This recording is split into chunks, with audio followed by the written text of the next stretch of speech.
Let me take you back to where this actually started, because context matters here, and I don't want you to think I'm the kind of person who just wanders into ancient supernatural ceremonies on a regular Tuesday. I'm not, or at least I wasn't. My name is Elias Vorn. I'm from Chicago originally, though I haven't lived there in years. I'm a structural engineer, or I was, until everything changed. I specialized in load-bearing analysis for heritage buildings. Old churches, medieval fortresses, castles that had been standing since before anyone thought to write down the year they were built. That kind of work. It sounds romantic. It isn't mostly. It's a lot of spreadsheets, and a lot of arguing with local preservation committees about whether a wall can support a modern HVAC installation without collapsing in on itself like a tired old man. It's measuring crack patterns in stone that hasn't moved in 400 years. It's drinking bad coffee in drafty rooms that smell like chalk and wet wool. But sometimes, the assignment sends you somewhere genuinely beautiful, and you remember why you chose this work in the first place. Slovakia was supposed to be one of those times.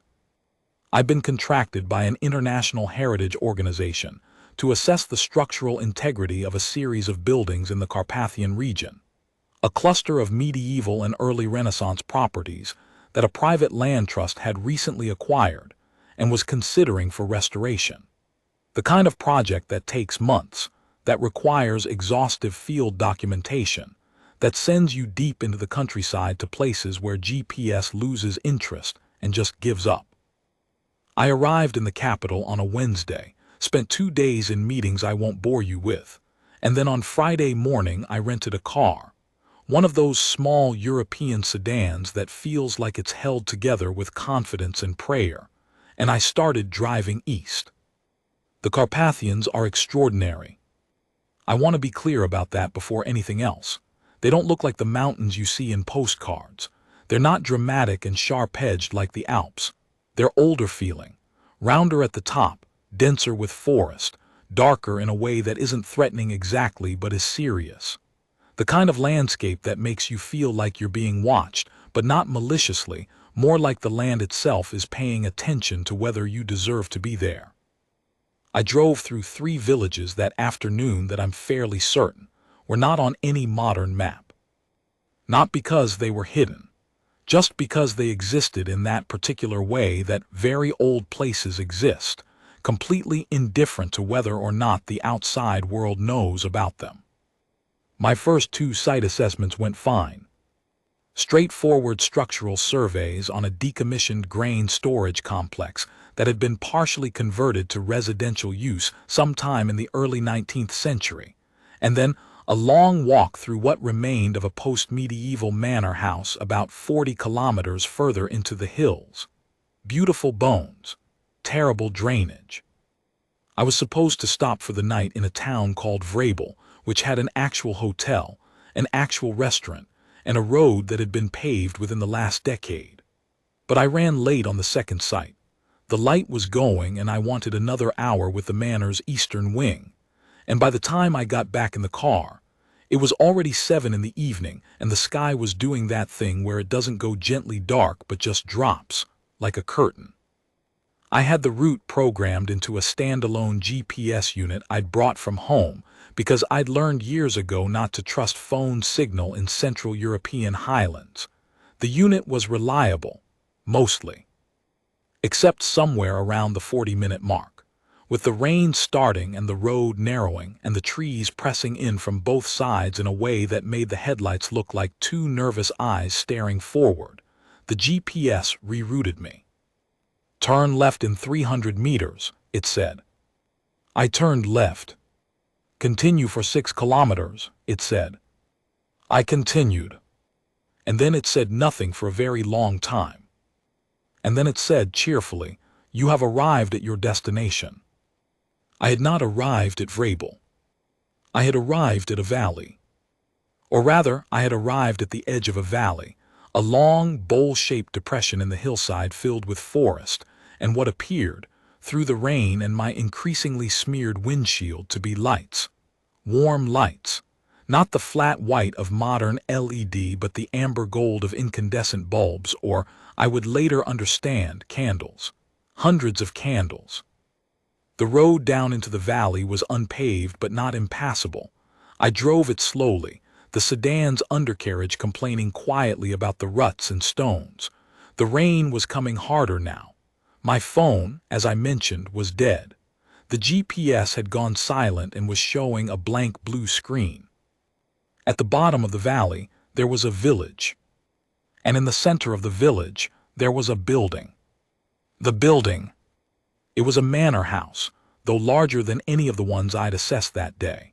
3 stories, maybe 4 in the central tower section, built from the same dark stone that characterized everything in this region, a kind of dense, almost black basalt that absorbed light rather than reflecting it.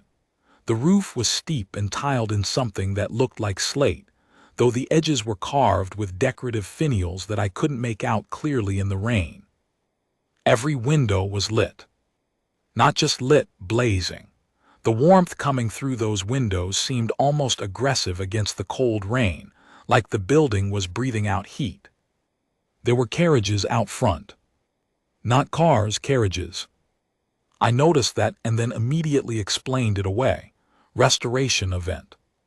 Period drama filming. A historic society gathering. This was the kind of region that hosted those things. I'd seen it before in Romania, in Hungary, wealthy enthusiasts who rented heritage properties for immersive historical experiences, and showed up in full period costume and rented horse-drawn vehicles, because they were committed to the aesthetic. I pulled the sedan around to the side of the building, away from the carriages, and sat there for a moment with the engine running and the rain hammering the roof. My options were as follows. 1, I stayed in the car and waited for the rain to ease, and then tried to find the actual road back to anywhere recognizable. 2, I went inside and asked if someone could point me toward Vrabel, or at minimum let me borrow a charger for my phone. Option 2 was the one where a rational human being gets back in their car and does not go inside a strange building in the middle of the Carpathian Mountains at 7:30 in the evening when it is raining, and they don't know where they are. I chose option 2. In my defense, it was really raining. The door I pushed open, that door I mentioned at the beginning, was not the main entrance to the building. The main entrance I could see from the side where I'd parked was a pair of massive double doors at the top of a short flight of stone steps, flanked by torches. Actual burning torches in iron brackets, which was, I acknowledged, quite committed to the period atmosphere. There were people going through those doors. Or there had been recently. I could see the last few figures disappearing inside, the doors swinging shut behind them, and even through the rain I could hear music drifting out. String instruments, low and slow and in a minor key. I didn't want to go through the main entrance. That felt presumptuous. I was a stranger arriving uninvited, and the main entrance was clearly for guests. So I walked around the back of the building, along a narrow stone path that ran between the manor wall and a low garden wall overgrown with something dark and thornless, looking for a service entrance.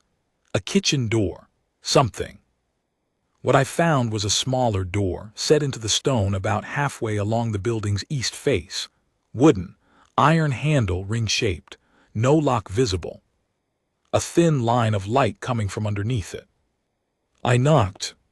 Nothing. I knocked again harder. The music from inside swelled briefly, and then someone laughed, a sound so clear and so close that it felt like it came from directly behind the door, and then went quiet. I stood in the rain for another moment. Then I pushed the door open, and I walked inside. What I saw. The hallway I stepped into was narrow and low-ceilinged and smelled of candle wax, and something else, something older, earthier, like stone that had been wet for so long it had developed its own mineral vocabulary. It was the smell I associated with very old basements, with crypt-level architecture, with buildings that have been standing since before the concept of ventilation was considered architecturally relevant. I closed the door behind me.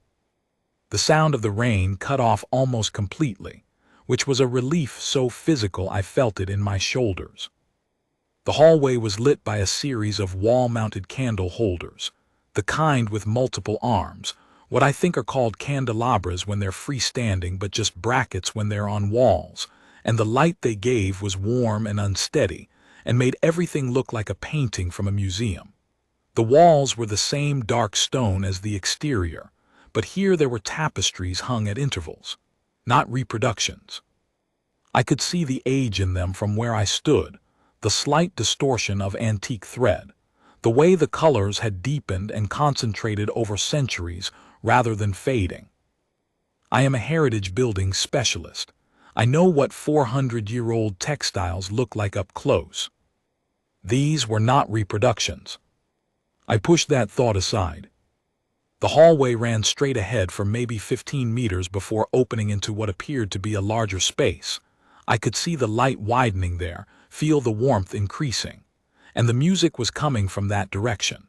Clearer now, multiple string instruments, moving in something that wasn't quite a waltz but occupied the same emotional territory. Something formal and slow and deeply, specifically beautiful. I walked toward it. What I should have done was shout hello, announce myself, make clear immediately that I was lost and looking for help. But something about the space made that feel wrong. The music maybe, or the smell of the candles, or just the particular quality of the silence underneath the music. A silence that felt inhabited, that felt like it was being deliberately maintained. I walked quietly, and I reached the end of the hallway and stopped. Because the room in front of me was the most extraordinary thing I had ever seen in my life. The Great Hall. I don't have the architecture vocabulary to do it full justice, and I have a lot of architecture vocabulary. It was a great hall in the original medieval sense, not a reception room, not a ballroom, but an actual great hall, the central and primary space of a fortified manor, the room where everything happened.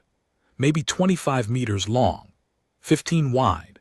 The ceiling was vaulted, the arches springing from carved corbels at wall height and meeting in ribbed patterns overhead that I would have spent an hour studying in any other context. The floor was stone, deeply polished, covered in places with what appeared to be hand-woven rugs in deep reds and near blacks. The room was lit entirely by candles. Not dozens, hundreds, thousands maybe. In chandeliers that hung from the vault ribs, elaborate iron constructions, each holding dozens of individual flames, and in brackets along every wall and in tall floor-standing candelabras positioned throughout the space. The combined light was extraordinary, warm and moving and somehow more complete than electric lighting, like it was reaching into the corners and finding them instead of just gesturing in their direction. And the room was full of people. 200, maybe more, arranged on either side of a central aisle that ran the length of the hall, from where I was standing at the back all the way to the far end where something had been constructed that was an altar of some kind. Not a religious altar exactly, but a formal ceremonial structure, draped in dark cloth and flanked by 2 columns of white flowers that I didn't recognize. Large blooms, waxy and almost luminous. The people were dressed in clothing I could not immediately place chronologically. That was the first thing that struck me as genuinely strange, because I have a good eye for historical costume, and I can usually tell within a generation or two when something is from. But the clothing in this room resisted that. Men in what appeared to be formal dress, high collars, long dark coats, waistcoats in fabric that caught the candlelight in ways that suggested materials I didn't have names for. Women in gowns that were simultaneously recognizable as formal wear and subtly, specifically wrong. The silhouettes not quite Edwardian, not quite Victorian, not quite anything I had a clean label for. And then there were the accessories. Jewelry, so much jewelry on both men and women, and not the theatrical kind you put on when you're playing dress-up. This was old jewelry. Heavy pieces in dark metals, silver and something darker than silver, set with stones that caught the candlelight in deep reds and greens, and in a blue so dark it was almost black. The kind of jewelry that lives in the secure rooms of national museums. The kind that has provenance documentation spanning centuries. Nobody had seen me yet. I was standing in the shadow of the hallway entrance, partially obscured by the frame, and every single person in that room was facing the altar. Because something was happening at the altar. The ceremony. There were two figures standing at the far end of the hall, facing each other in front of the draped structure. A man and a woman.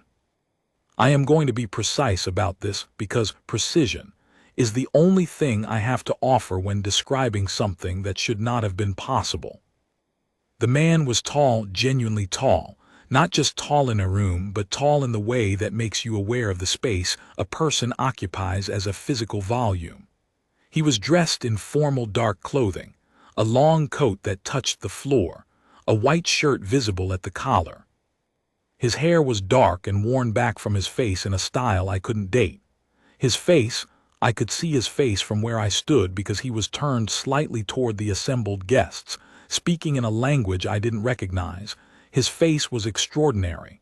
Not beautiful in a soft way, sharp, precise. The kind of face that looks like it was drawn by someone who cared more about structure than softness. And pale, pale in a way that the candlelight should have warmed but didn't. The light moved around him but didn't seem to land.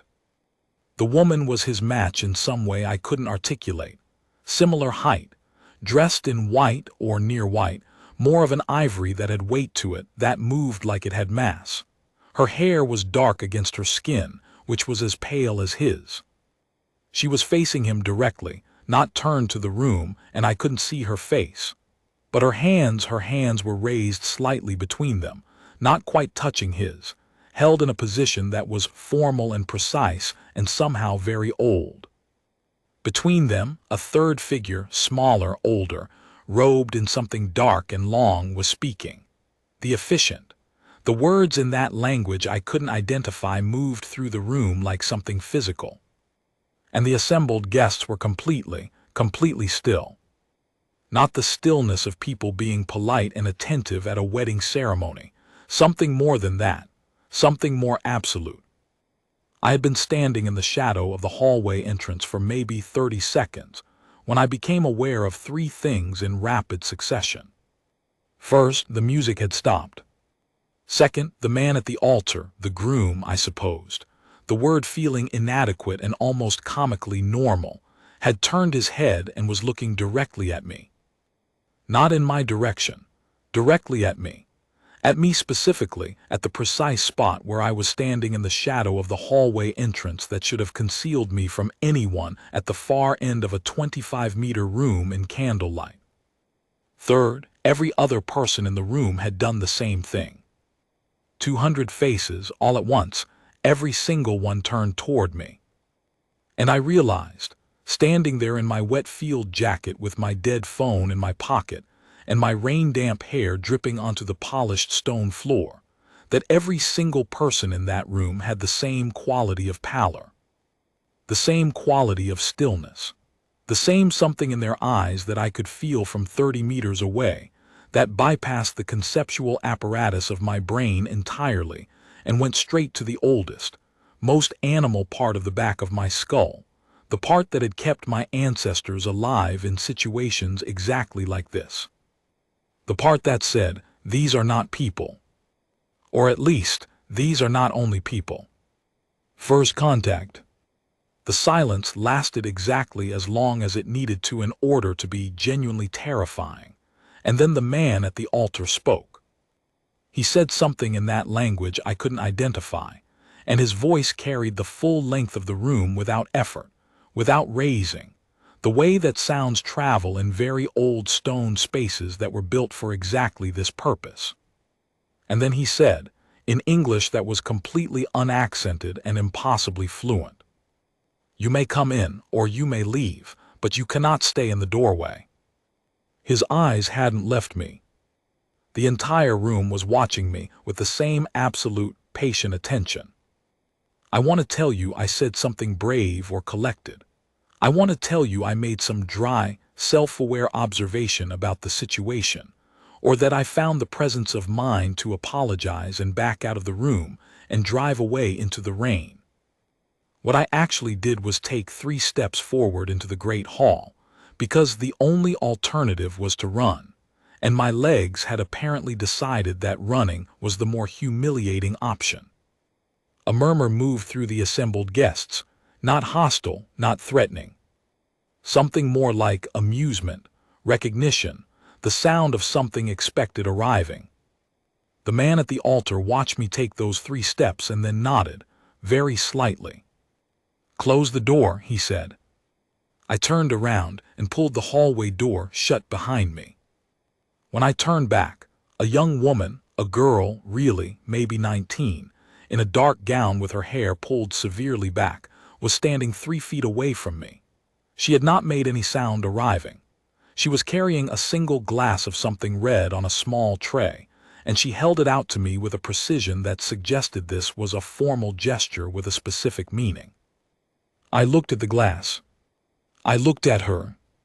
Her eyes were dark and steady and patient and very, very old. "It's wine," she said. Her accent was Central European, her English careful and slightly formal. "From our vineyard. Not," she seemed to consider her words, "not anything else." I took the glass. She nodded and stepped back, disappearing into the crowd with the same soundlessness she'd arrived with. I stood at the back of the room, holding a glass of wine, while the ceremony at the far end of the hall resumed. "The ceremony continues." The officiant's voice rose again in that language. I would later learn it was an archaic form of Old Romanian mixed with Latin constructions that hadn't been used in any liturgical context since well before the Reformation, and the 2 figures at the altar turned back to each other. I watched. There wasn't much else to do. And as I watched, something strange began to happen. Not dangerous, not threatening, something quieter than that. I started to see. Not metaphorically, literally. My eyes were adjusting not to the light which was constant but to the people, the room, the space, as though whatever shock had been jamming my perception when I walked in was gradually releasing its grip, and the scene was coming into focus in a different way. The guests were not identical.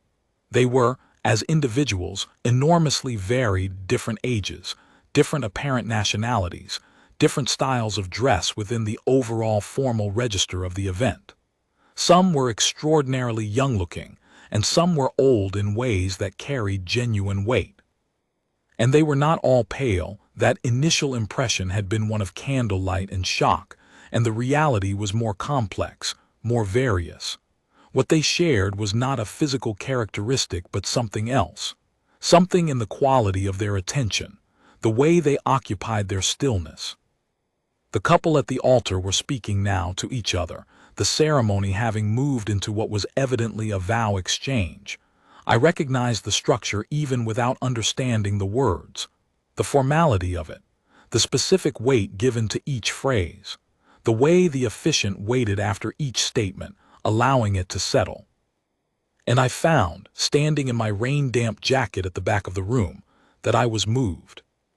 Not afraid anymore, or not only afraid, but genuinely, unexpectedly moved. Because whatever these people were, and I had enough information by now to have formed a significant hypothesis that I was not quite ready to commit to, this moment was real. The weight in the room was real. The attention of 200 witnesses was real.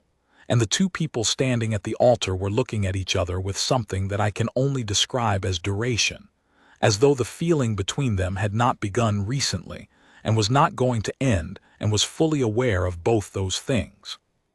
I had been to a lot of weddings. I had never seen anything that looked like what I was seeing. The interruption. The ceremony had been going on for maybe 20 minutes. I was estimating from the movement of the candle flames and the slight changes in the music that had resumed behind me, A quartet of musicians I hadn't initially noticed positioned near the hallway entrance, when the door burst open. Not the door I'd come through, the main doors at the far end of the hall behind the altar. They opened with the kind of force that suggests either structural failure or deliberate drama. And through them, in a rush of cold air that made every candle in the hall shudder, came 4 figures. That's the moment this story stops being a story about accidentally walking into something extraordinary and becomes something else entirely. Because the 4 figures who came through those doors were not guests. They were not late arrivals in period costume. They were not anything I had a cultural template for. They were what I can only describe, and I have spent a great deal of time trying to find better words, and I've come up empty as soldiers. But not human soldiers. The soldiers.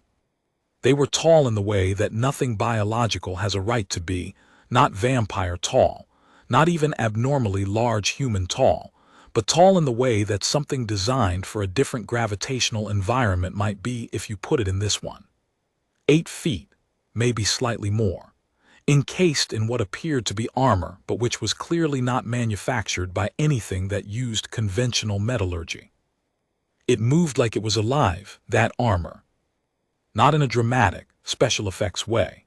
In a subtle, wrong way, the plates at the joints shifting in response to movement a fraction of a second before the movement happened, as though the material was predictive rather than reactive. The color was not quite metal and not quite stone, but something between the two, a kind of matte dark that absorbed the candle light the same way the stone walls did, the same way the groom's skin did, which I found interesting and unsettling in equal measure.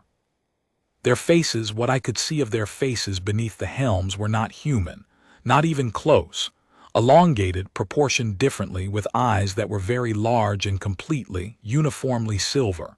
No pupil, no iris, just silver like a still pool in winter. They moved into the room in a deliberate spread formation, and the crowd of guests reacted. But here is what was remarkable, and this is the thing I keep coming back to, that I've replayed in my head more times than I can count. The guests did not panic. They moved. They created space, stepping back, the crowd reorganizing itself with an efficiency that spoke of either rehearsal or experience.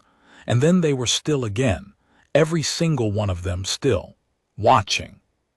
And the 2 figures at the altar, the man and the woman, the couple whose wedding I had accidentally crashed, turned together to face the intruders. They moved as a unit, turning with the same synchronicity, their hands still between them, still in that formal raised position of the ceremony. The man looked at the 4 armored figures and said something in that archaic language that was very short. 3 words, maybe 4. One of the armored figures responded, in the same language, which was when I finally accepted what I was dealing with. Acceptance. You'd think the moment of acceptance would be dramatic. You'd think it would come with trembling or fainting or some kind of physical crisis. It didn't. It was quieter than that. It came with the particular stillness that arrives when you've been maintaining a false explanation of something, and you finally let it go, and the exhaustion of maintaining it releases all at once. These were vampires. The people in this room were vampires. Or something close enough to vampires, some variety of ancient, long-lived, not quite human being that matched the template well enough that the word felt correct. The pallor, the stillness, the jewelry, the archaic language, the way they occupied space, the way the candlelight moved around them differently, the way the girl with the wine had eyes that were old and a face that was young. And the 4 armored figures were not from here. Not from this planet. That was the second acceptance that came on the heels of the first, and it came with something close to relief, because at least it was internally consistent. At least the impossibilities were sorted into 2 clear categories, and the relationship between them was starting to form a shape. Vampires were real, and they had visitors. The negotiation. What followed was not a fight. I want to be clear about that because I think, given the setup, you might expect a fight. You might expect the 4 armored soldiers, and they were soldiers. That was apparent in their formation and their bearing and the way they placed their bodies in the room, to do something aggressive, to make demands, to issue threats. What they did instead was talk. For a long time. The exchange at the front of the hall lasted nearly 40 minutes. The man from the altar, the groom, who I now thought of as the groom with a capital G, some acknowledgement of his apparent authority in the room, stood his ground at the altar steps and spoke with the armored figures with a composure that was almost offensive in how complete it was. The woman beside him, the bride, did not speak, but she did not step back. She stood at his shoulder, hands lowered now, and watched the armored figures with an expression I could see only partially from where I was, but which did not include fear. The guests remained still throughout. I remained still throughout. I had found at some point during the early part of the exchange that there was a stone column about 4 meters from where I'd been standing, and I had placed myself next to it, not hiding exactly, but not announcing myself either. The young woman who had brought me wine appeared next to me again at about the 20-minute mark, still silent, and said, very quietly, "You should stay near the wall." "What's happening?" I whispered. She considered this for a moment, as though choosing how much to translate. "They want the night," she said. "The ceremony night. They have been waiting for it for a long time, and they want it to not happen." "Why?" She looked at me with those old eyes in that young face. "Because of what the bond means," she said. "Between those two, what it changes." "What does it change?" She looked away, back toward the altar. "Everything," she said. The moment. The turning point came about 35 minutes into the exchange. One of the armored figures stepped forward from the formation, just one step, but it was decisive, the movement of something accustomed to having its decisions be final, and raised a hand that was too long-fingered and too jointed to be human, and pointed it at the bride. At her specifically. The gesture was unmistakable, an accusation or a demand or a claim, something possessive. The groom's response was very quiet and very fast.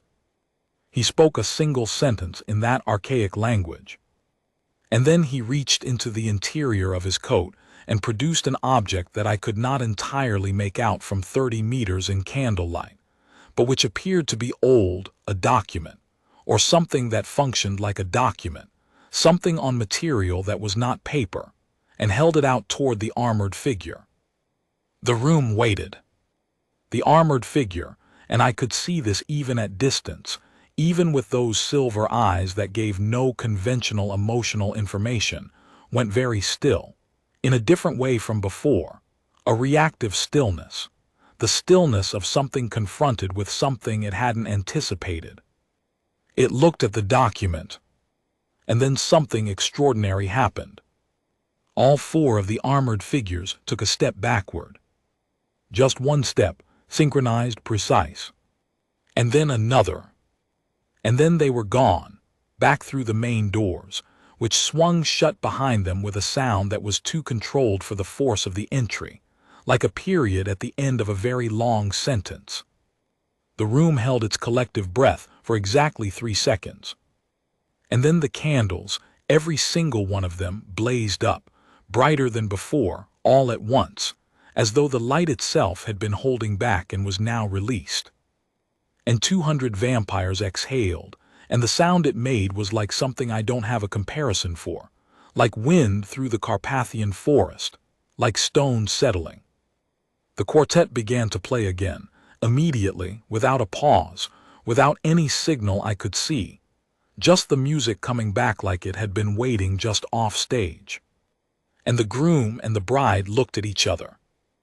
And he said something to her, very quietly, that made her close her eyes for a moment in an expression that I recognized across every cultural and apparently species boundary as relief and gratitude and love.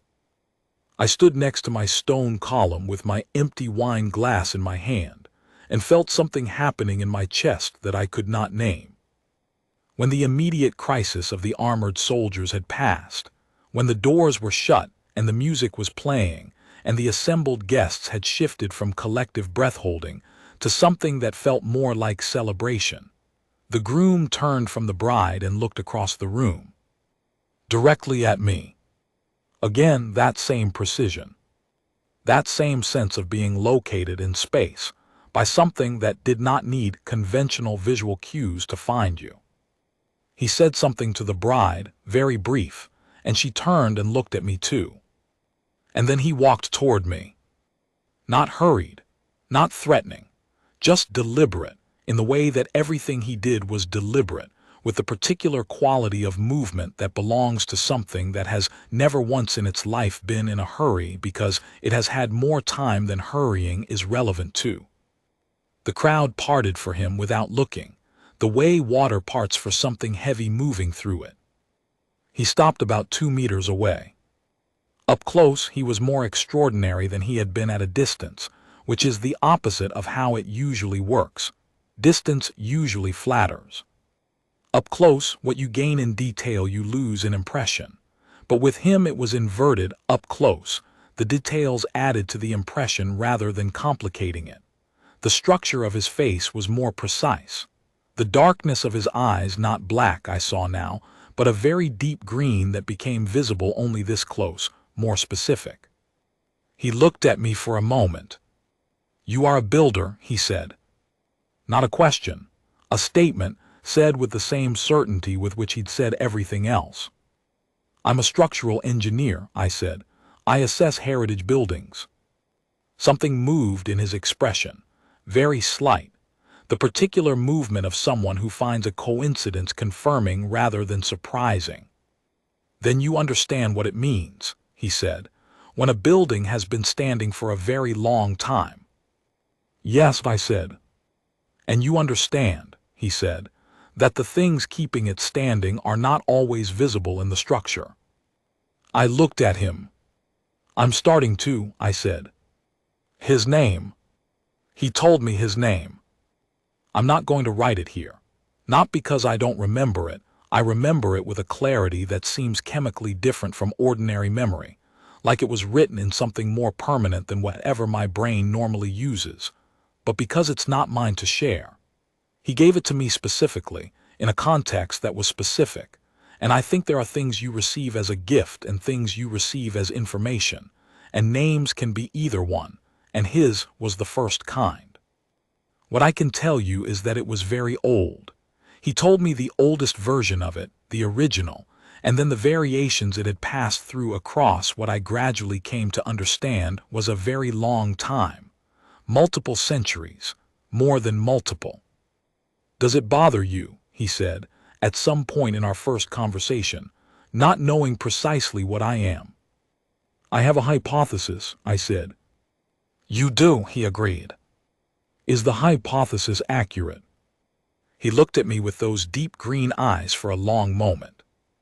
"The word you're using for the hypothesis," he said, "was invented by people who were afraid of us and needed something to call us that made us into a category, something manageable. The word is approximately accurate the way that calling the ocean wet is approximately accurate. True, but missing most of what's actually there." "What word would you use?" He considered this seriously, which I appreciated. "We have our own word," he said. "It doesn't translate well, but the closest I can get you in your language is old ones. We are the old ones. Everything else is a subset of that." "Old ones," I repeated. "We were here before a great many things," he said. "Before the countries that carved up this land, before the religions that decided what this land meant. We will be here after a great many things too. That is not a threat. It is just the nature of duration." The bride. She came to find me about an hour into the reception. Because it became a reception, the ceremony having been completed at some point during the confrontation with the armored soldiers, the officiant having pronounced something that evidently constituted the binding conclusion of the ritual regardless of the interruption. She was up close, different from what I'd expected. Not fragile, not otherworldly in a distant way. Something more present than that, more warm, though warmth is a complicated word to use about someone whose skin was the temperature of the stone hall we were standing in. Her name I will also not share, for the same reasons. But she told me something that I have thought about every day since. She said, "You walked in through the eastern door." I said yes. She said, "No one has come through that door in 400 years. It was locked." I thought about the iron handle, the lack of visible lock mechanism, the way it had swung open with only the lightest pressure. "It didn't seem locked," I said. She looked at me with something very patient and very knowing. "No," she said, "it wouldn't have." She let that sit for a moment. "We have a belief," she said, "about the eastern door, an old belief, that it only opens when someone is meant to come through it." "I was lost," I said. "My GPS failed. I needed shelter from the rain." "Yes," she said. "That's not exactly a mystical origin story." "No," she agreed. "The most important arrivals rarely are." She looked at me for a moment with the same quality of assessment, not invasive, but thorough, that I was beginning to recognize as characteristic of all the old ones in the room. "You are going to want to leave," she said. "Tomorrow morning. Back to your work, your buildings, your reports, and you should. But I want you to know that what you saw tonight is not something you can unsee." "I know. And I want you to know that the visitors," she paused, choosing words carefully, "are not finished here. They have been watching our kind for a very long time. They have interests here. Old interests." "What are they?" I asked. "Collectors," she said. The word landed with a specific weight. "They collect things that are old. Things that have lasted, things that have accumulated." She searched for the word. "Weight, significance. There are beings in the universe for whom age itself is a resource, a thing to be extracted. They want to extract something from you." "From our kind," she said. "Yes, from what we are." "And the document your husband showed them." "A treaty," she said. "Very old, older than this house, older than most of what currently occupies this world. There are agreements in place, protections. They were reminding us that those agreements have limits." And he was reminding them of what? She smiled for the first time. "It was extraordinary. Not beautiful in the conventional sense, too precise for that, too structural, but extraordinary. Like watching a very old building catch the morning light at exactly the right angle." He was reminding them, she said, that the treaty has terms on both sides, that a bonded pair of our kind carries specific protections that supersede the standard agreements, that what they came here to interrupt cannot legally be interrupted under the terms they themselves ratified. She paused. "They came here to prevent the bonding," she said, "because a bonded pair of our kind is something different from two individuals. The combined duration, shared memory, accumulated significance, it changes what we are, what we can do, what we know. A bonded pair is in their terms, a resource of a different order." "So they wanted to stop the wedding," I said, "because you two together are more valuable than you are separately." "Exactly," she said. "But the bond was completed." "The bond was completed," she agreed, "because you walked through the eastern door." I looked at her. "I don't understand what that means," I said. "The ceremony has a structure," she said. "There are stages. Before the bond is fully ratified, it can be interrupted. After, it cannot be undone. There is a point in the ceremony when the officiant speaks the confirmation, and at that point the witnesses must all be present." "And I was a witness." "You were the final witness," she said. "We had 212 guests. The ceremony requires 213 witnesses. We have had that number for every such bonding in our history." She looked at me steadily. "Tonight, we had 212. The silence that followed that was the loudest silence I had ever been inside. Your GPS, she said gently, did not fail. The weight of it. I sat with that for a long time. Not just that night, but for days and weeks afterward, back in my rented car and my actual hotel in Vrabel, and my apartment in Prague where I was based for the duration of the project. I sat with it the way you sit with something that has changed the proportions of everything around it, the way a large piece of furniture in a small room changes the way you move through the space. I had been the 213th witness. The ceremony had been completed because I had walked through a door. I had been brought there not by my GPS, not by accident, not by the random misfortune of rain and dead batteries and unfamiliar roads, but by something that had decided I was supposed to be there. That my particular kind of seeing, my particular orientation toward old things, toward what endures and what doesn't, was the thing the ceremony needed. I don't know how to process that, and I'm not going to pretend I do. What I can tell you is that it changed the way I look at old buildings. The morning after, they let me sleep in the manor. I don't remember deciding to stay. I don't remember being offered a room.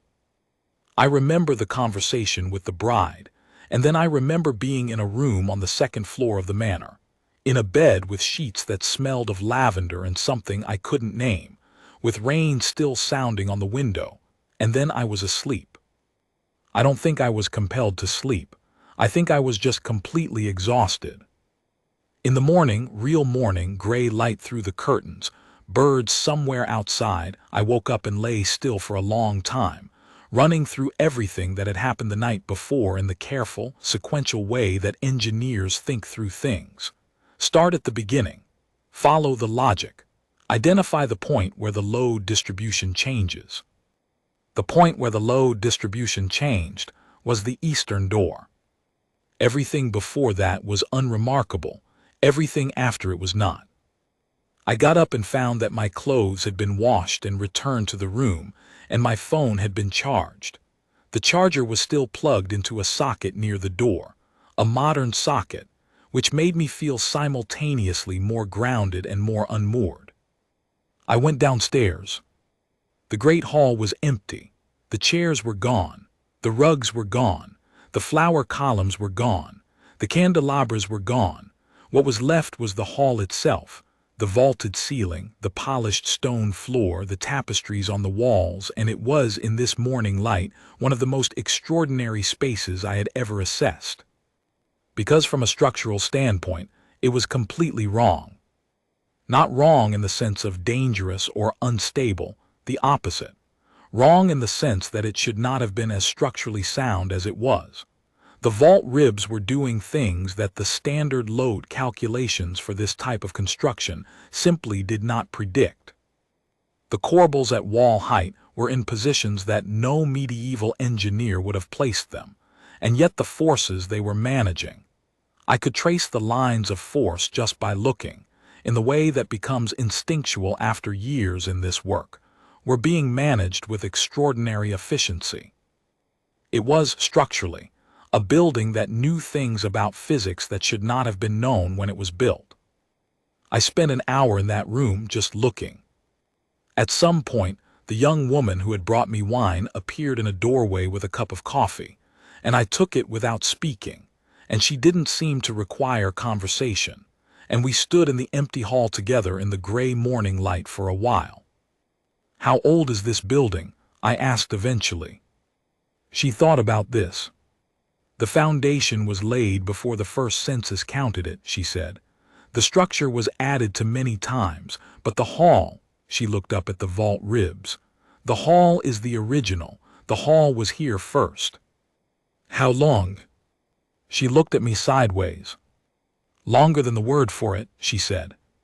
"The groom's gift." Before I left that morning, the groom found me in the front courtyard, where I was standing by my rented sedan, and looking at the exterior of the manor in the pale morning light, still in assessment mode, still trying to work out the load distribution logic of the outer walls. He appeared beside me, which was not something I was going to get used to. The soundlessness of his movement, The way he was simply not there and then was. "You're trying to understand how it stands," he said. "Yes. We could explain it," he said. "Some of it. Not all. Some of what holds this building is not in your physics yet, but there are pieces we could share." I looked at him. "Why would you do that?" "Because you came through the eastern door," he said. "Because you were the 213th witness. Because what happened last night, the bonding, the completion of the ceremony, changes things. For us, significantly. For you, more than you know yet." "What does it change for me?" He was quiet for a moment, looking at the manor's exterior. "You are a builder," he said. "You assess what stands and what will fall. You look at very old things and you see what holds them together." "Yes. The visitors who came last night," he said, "are not finished. The treaty protects us in this specific context, but there are other contexts, other situations. They will return in various forms in various places with various interests." I thought about what the bride had said, collectors, things that had lasted. "And you need someone who can see the structure," I said. "Someone who can look at a situation and identify the load-bearing elements." He looked at me. "We have been here for a very long time," he said. "And in that time we have learned to be many things, but we have never learned by temperament, by nature, to be what you are. We see duration. We see age. We struggle to see mechanism." "Structure," I said. "Structure," he agreed. He reached into his coat and produced something, not the document he had shown the armored soldiers, something smaller, older. A piece of something, not paper, not stone, not metal, something between all three with marks on it that were not in any alphabet I recognized, but which arranged themselves in a pattern that I could see, structurally, was not random. He held it out to me. "This is not a burden I'm offering you," he said. "I want to be clear about that. What happened last night was not a debt or an obligation. You were brought here because your particular nature was needed, and that is its own kind of gift, being needed at exactly the right moment." He paused. "But the world has more of these moments ahead of it. And the visitors are going to become more interested, not less, in the things of this world that have lasted long enough to matter." I looked at the small piece of not paper, not stone, not metal in his extended hand. "What is it?" I asked. "A way to reach us," he said, "when you need it, or when you see something that needs the kind of understanding we can offer." I took it. It was lighter than it looked and heavier than that. If that makes any sense, which I understand it doesn't logically, but that's how it felt. The drive back. The drive back to Vrabel took 40 minutes and was completely uneventful. The GPS worked perfectly. The road was clear. The rain had stopped, and the morning light was doing extraordinary things to the Carpathian Hills. That particular low-angled autumn light that turns everything golden and a little unreal. I drove with the windows down and the heat on, which was a contradiction but which felt necessary, and I thought about structure. I thought about what makes things stand. In engineering, in conventional, modern, load-bearing analysis, the answer is quantifiable. Material strength, geometric efficiency, force distribution, foundation quality. You can model it. You can measure it. You can predict failure points with reasonable accuracy. But in the hall last night, I had seen something that conventional analysis couldn't fully account for. The vault ribs that distributed force in patterns that shouldn't have worked. The corbels in positions that shouldn't have been effective. And underneath all of it, underneath the geometry and the material and the centuries of accumulated weight, something else. Something the groom had gestured at when he said that what holds a building isn't always visible in the structure. I thought about the 212 guests who had been there, and the one person, me, who had been missing. I thought about what it meant that a ceremony lasting for hours, in a room full of ancient beings who could do things that shouldn't have been possible, had needed something as specific and as unremarkable as a structural engineer from Chicago, wet and directionally lost, to be complete. I pulled into Vrabel just before 9 in the morning, parked in front of the hotel, and sat in the car for a while. Then I took out my field notebook, the one I used for site assessments, where I recorded measurements and observations and structural anomalies, and I opened it to a fresh page, and I started writing down everything I remembered. I wrote for 3 hours. What came after? I finished the Slovak project 2 weeks later and returned to Prague. I filed my reports, thorough, precise, professionally conventional, and I didn't mention the manor in the valley because there was no professional frame in which that would have been useful. But I thought about it constantly. I thought about the bride's statement that what I had seen could not be unseen. She was right. Not in a traumatic sense, it wasn't a wound, more like a new piece of equipment, a lens that had been added to my kit that I hadn't had before and which was now always there. I started seeing things differently in buildings I assessed. Not just structurally, or not just in the conventional structural sense. I started noticing patterns of endurance that didn't line up with the material explanation. Buildings that had survived things they shouldn't have survived, not because of sound engineering, but because of something I didn't have the vocabulary for yet. Buildings that felt inhabited in ways that the maintenance logs didn't account for. I filed these observations separately. A private notebook, then a private digital file, and eventually a separate documentation system that I built specifically for this purpose, because the structural anomalies I was cataloging required their own organizational logic. 6 months after the wedding in the Carpathians, I was in Scotland on a different project, a 14th century fortified tower house in the Highlands that a heritage trust was considering for conversion to residential use, when I saw something that the conventional assessment wasn't going to cover. I took out the small piece of not paper, not stone, not metal, and held it. I don't know what I expected to happen. Something dramatic, maybe. A signal, a light, a sound. What happened was quieter than that. My phone rang. The number that showed on the screen was not a number I recognized. It was too long for any standard format, but I answered it. The voice on the other end was not the groom. It was someone else, a woman, older sounding, with an accent I associated with Central Asia, who said without preamble, "You're looking at the east wall." I was looking at the east wall. "The foundation there is not original," she said. "It was relayed in the 16th century after something happened to the original.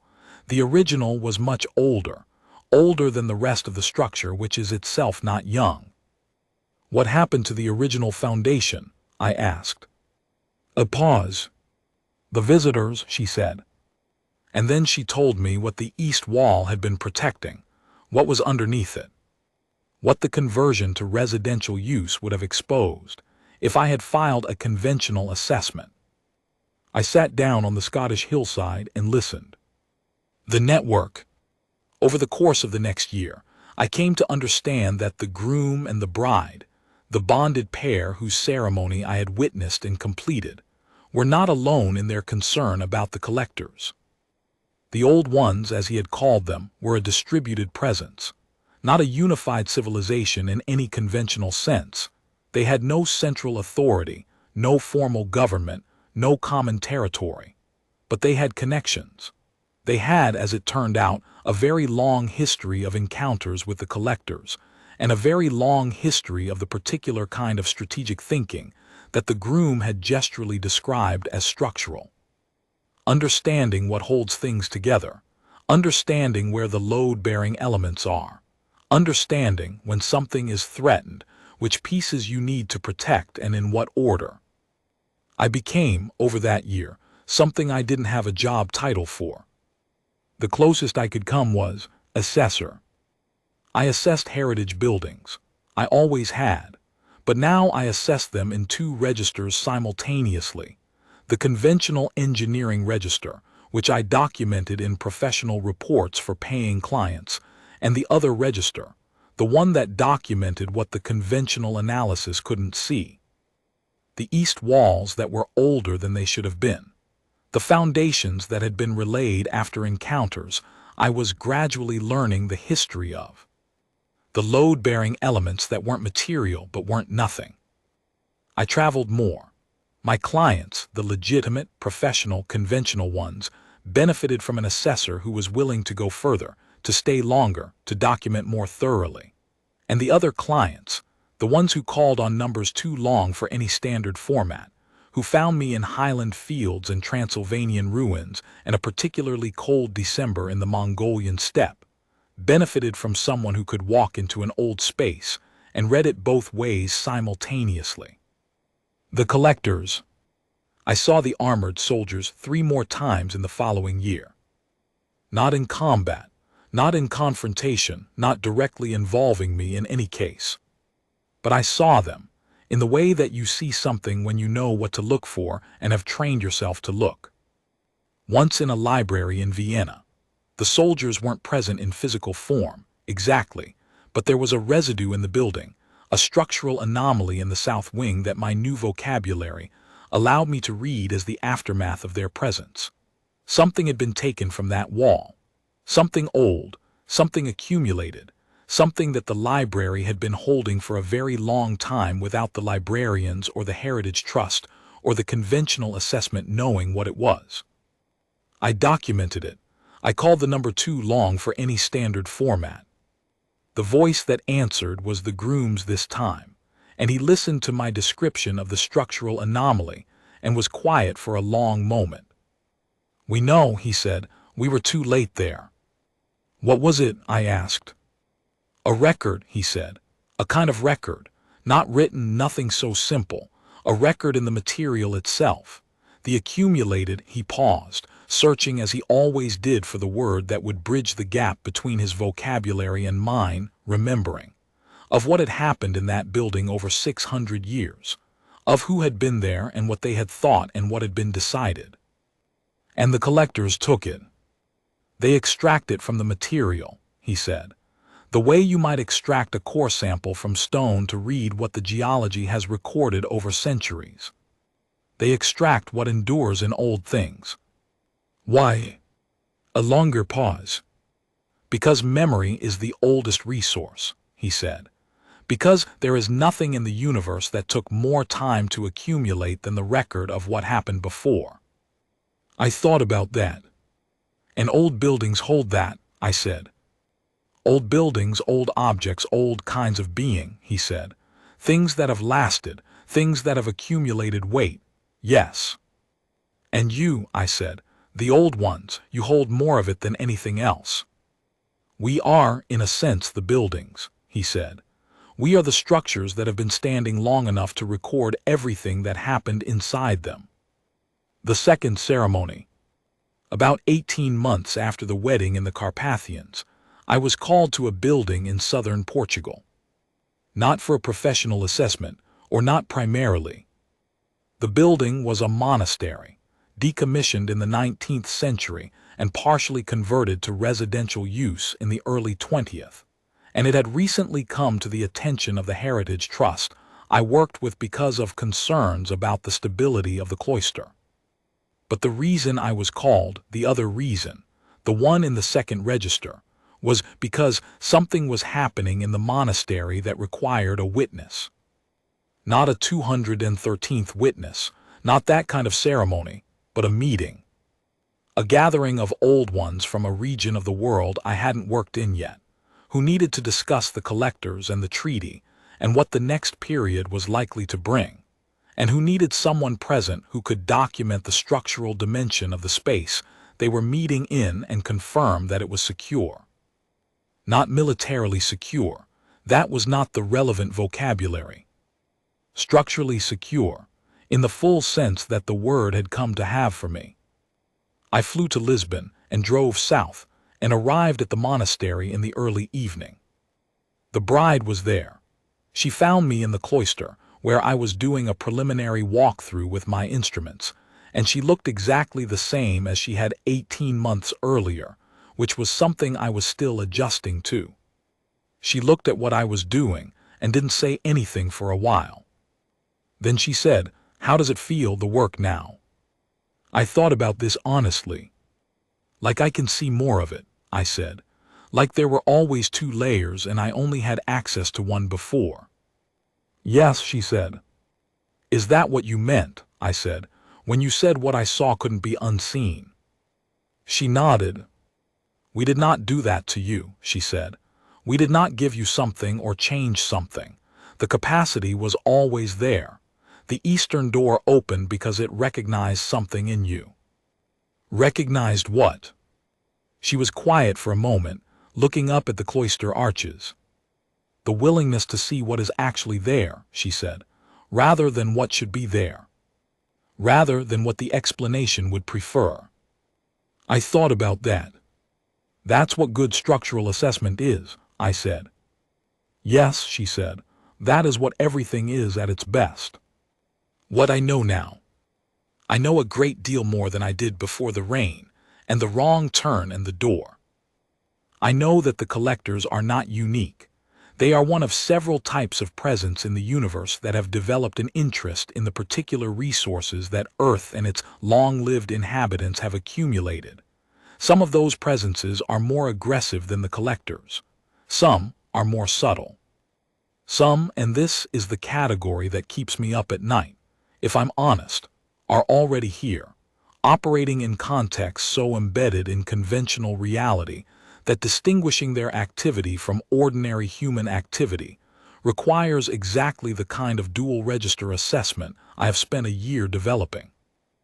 I know that the treaty the groom produced during the wedding ceremony is one of a network of such agreements, some of which are very old indeed, and which collectively constitute a kind of architecture, a framework, load-bearing elements of an arrangement that has been keeping things in a particular equilibrium for longer than I can fully conceptualize. I know that the equilibrium is under pressure. I know that the bonding of the groom and the bride, the ceremony I completed by walking through the eastern door, was important not just to them, but to the stability of the treaty network, because a bonded pair of old ones holds a specific and powerful position in the logic of the agreements. Two individual old ones are two witnesses to the treaty. A bonded pair is something different, something the collector's own framework recognizes as a category of protected significance that they cannot easily challenge.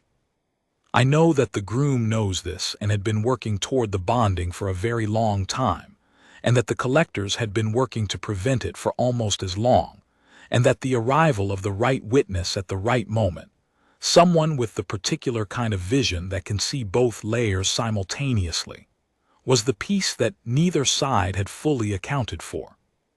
I know that I was that piece. I know that knowing this has not made me either less afraid or more brave.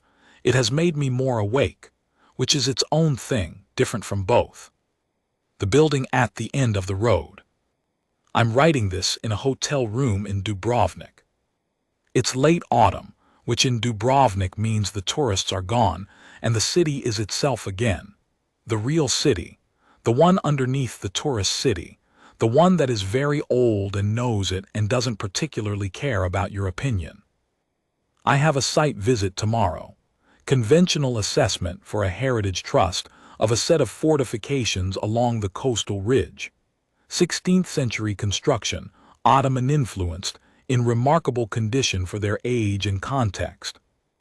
I have also, in the last 3 days, been documenting a set of structural anomalies in those fortifications that do not appear in any of the historical records I've been given access to. Anomalies that suggest the walls were, at certain points, doing things that 16th century construction technology should not have allowed them to do. I made 2 calls on numbers too long for standard formats. Both have been returned. Someone is coming. Not the collectors, not this time. One of the old ones, someone I haven't met before, someone from the Eastern Mediterranean network, who apparently has been waiting for someone with the right kind of eyes to come to Dubrovnik and look at these walls, is going to meet me tomorrow afternoon at the South Bastion. I don't know what they're going to tell me. I have learned that this is acceptable. That knowledge arrives in its proper sequence, that trying to get ahead of it is the same mistake in the other register as it is in conventional engineering. You don't pull a core sample and then assume you know what the full stratigraphy is. You document what you have. You follow the logic. You go where the structure leads. The fortifications are extraordinary from a conventional standpoint. Dense, well-laid stone, excellent foundation distribution. The kind of construction that builds for permanence, for duration, for the specific awareness that what you are making will be standing long after the political context that commissioned it has dissolved. The kind of construction that knows something about time. I have a field notebook with 300 pages of observations. In it that would not make sense to any of my professional colleagues. I have a digital documentation system that exists on a server I maintain personally, offline, in a location I do not discuss. I have a collection of objects that were given to me in the course of the last 18 months that I have documented but not analyzed, waiting until I have the right framework for analysis. And I have, in a pocket of my field jacket, a small piece of not paper, not stone, not metal that I carry with me everywhere. Not as a talisman, I am too much of an engineer for that kind of thinking. As a tool, as a contact point, as a reminder that what I see is what is actually there, not what the explanation would prefer. I pushed a door open because it was raining. And everything changed. The last thing. I want to end with something that the groom said to me on a phone call 3 months after the wedding, which I have written down in my field notebook and which I have read back to myself more times than I can count. He called, as usual, without warning. I was in Berlin, assessing a building that was going to take up 3 more weeks of my time in ways both conventional and not. He asked how the assessment was going, and I told him, in both registers. And then, before he ended the call, he said, "I want to tell you something about the eastern door." "Okay," I said. "It has opened 3 times in the history of this house," he said. "The first time was when the house was built. The second time was during a period I will not describe to you yet because you are not ready for the context. The third time was the night of the wedding." I waited. "Each time," he said, "the door opens for someone who is not looking for what they find, who is looking for something else entirely, shelter or rest or a road, but who has, underneath whatever immediate need brought them, the specific orientation that the door recognizes. The willingness to see what's actually there," I said, echoing his wife. "More specific than that," he said. "The understanding, at some level not necessarily conscious, that old things hold something, that what has lasted for a reason, that duration is not accident." I was quiet. "The first person who came through the eastern door," he said, "became someone who built things differently. The second person became someone who remembered things differently." "And me," I said. The pause before his answer was the longest I had ever heard from him. "You," he said, "are going to teach people how to look." He ended the call. I stood in the Berlin street in the November cold for a long time, people moving past me in both directions, the city going about its enormous ordinary business all around me. Old buildings on every side, full of everything they had been holding. And I went back inside.